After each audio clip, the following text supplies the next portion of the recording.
Maalin-ba Maalinta ka dambaysa ciidamada qaranka Jamhuuriyadda Somaliland waxaa ka imanaya cutub kii hore ka badan.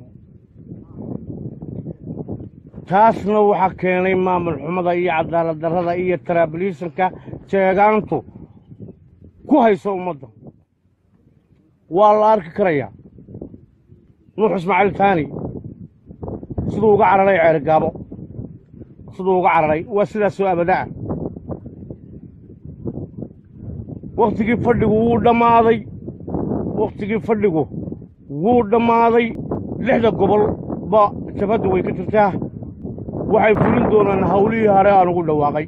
saraakiisha iyo wasiirada waxaa arki doontaan Muuse guriga loogu daatay oo waqti aan dheerayn. Muuse siyaasadda ma yaqaan, wuxuu yaqaanaa qorigana annagaa la garanayna. haddii aan la yidhaaho annagaa la garanayna. waa ka albaabada isku xidhay siyaasaddii dibadda iyo tii gudahaba.